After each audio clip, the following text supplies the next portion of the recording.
Okay, now time to cook it. So I've left it going for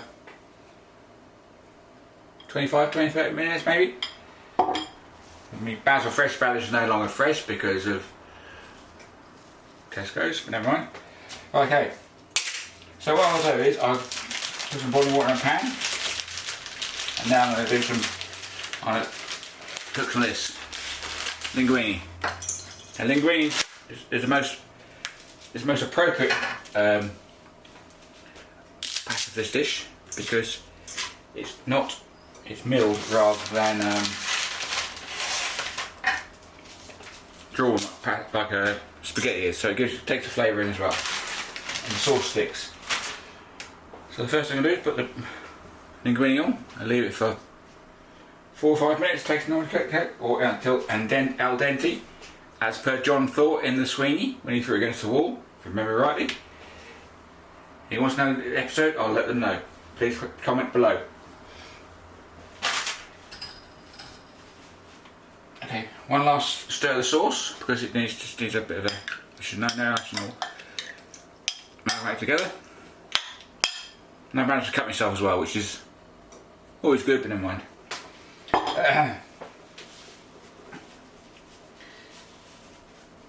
Okay, what you need to do with the sauce is you get a frying pan to a reasonable heat. On my need for spate, I put it at about 7.1, something like that. And as you cook the tomatoes out, and it also reduces down the sauce nicely, so when you come to put the pasta in it, it's really nice and ready to go. Okay, a little bit of a story here. I have 2 bowls, that one, and that one. We had a pair once. My grandson came down last week and broke the other one of these. It was a very nice pair. So I'll go with my green one, and my wife can have the little one. No difference in the delivery of the sauce, but there you go.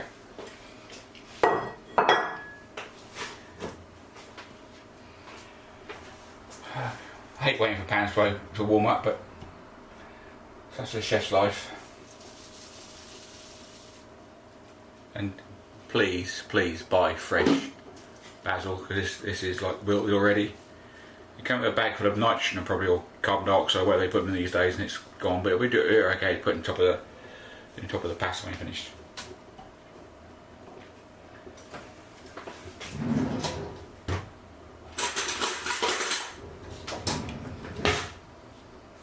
Fork. Just keep it stand on the stick. It takes very little time to do it all. I also add a little bit of salt and pepper because just give it, mix it. Oh, is that the right one? I think that's salt, isn't it? Yeah, it's salt.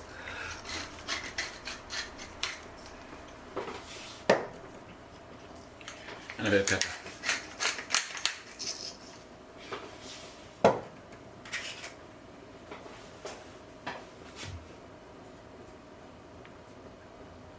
Slightly better focus there, sorry. Just got to use my manual focus wheel there, but we'll get there in the end. And I think I'll put the sauce in. I'll put this in there. So basically just throw it all in.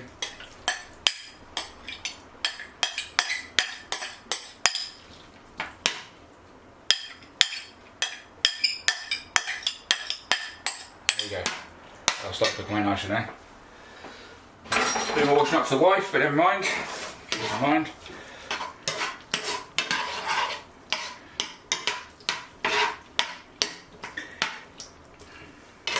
As you can see, because you've got all the tomatoes and everything else in there, it gives a nice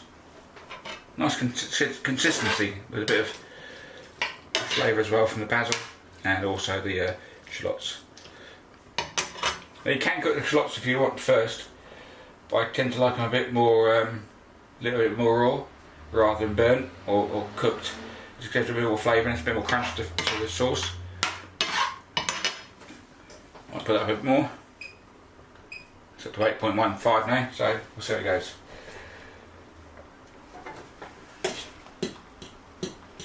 See, the linguine is starting to... Let's go. And the big advantage of linguine is, because it's milled rather than drawn through a die, it does really stick, the sauce does really stick to it. It makes it much more flavoursome. Tomatoes starting to go down now.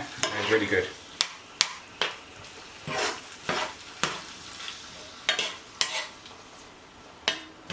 This all takes 4 or 5 minutes, no more than that.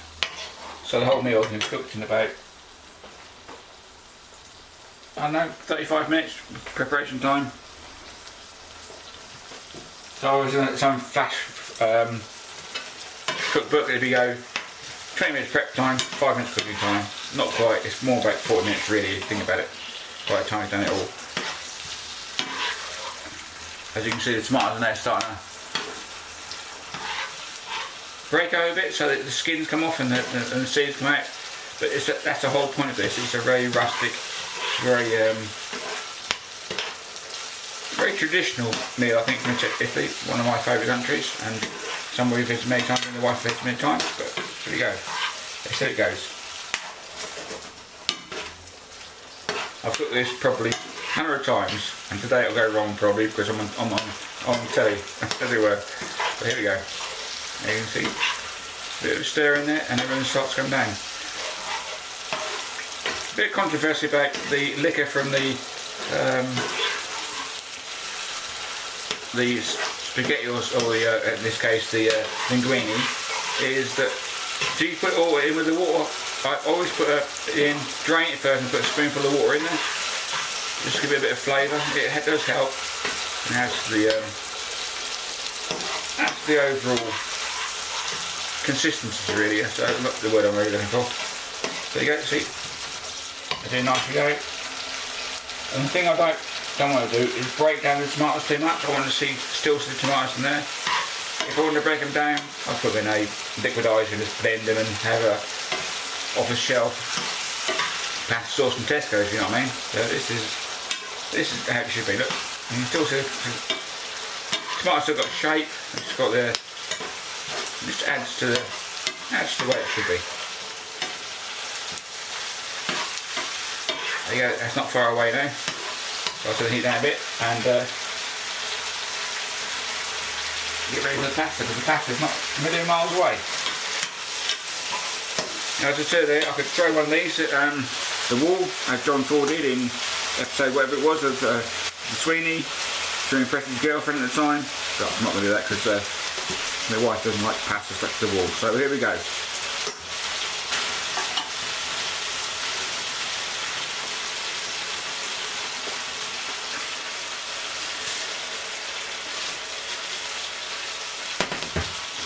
Yeah, that's how it goes.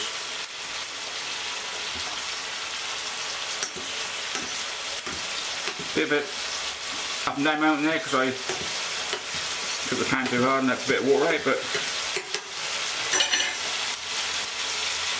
not too much of a problem.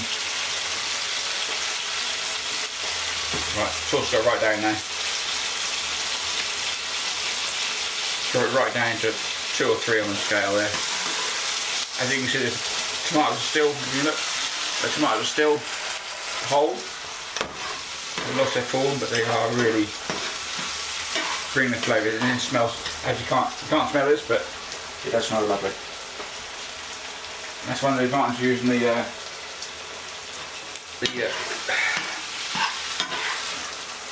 sorry for that. We're using the olive oil with the rustic olive oil, but it gives it a bit more flavour and taste.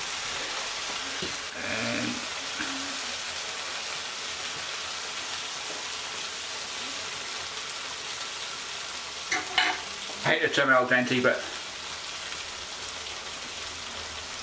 it's not far away.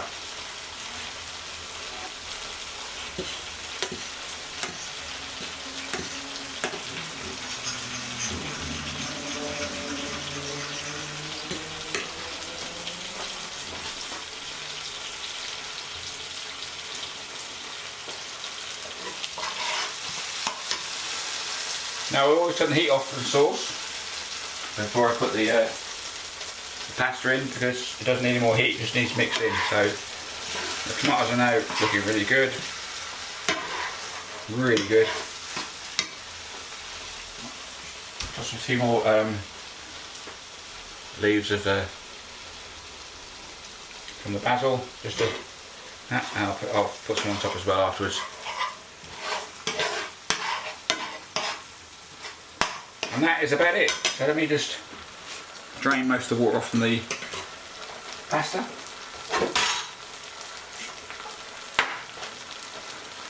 If I can find the, oh there it goes. I've got the colander, whatever you want to call it, wherever you come from, but it's colander here. And just drain it off.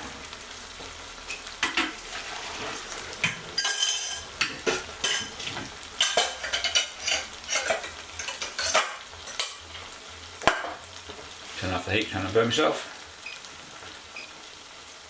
It's easily done. That's where I'm going. Right. So I pour this straight in with a little bit of the liquor left from the pan. As you can see, that's it. Oh, yeah, that's all you need. Any more than that, and it waters it down too much. Any less, you lose the flavour. Right. All you're doing is mix it up.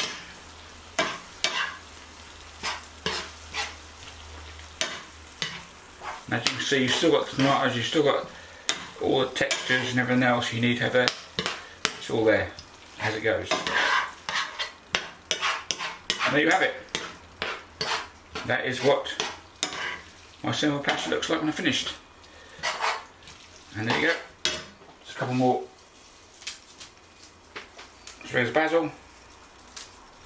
Even though it's a bit wilted, because that's going to come in a bag rather than off a tree, off a bush. There you go. Thank you very much. See you next time.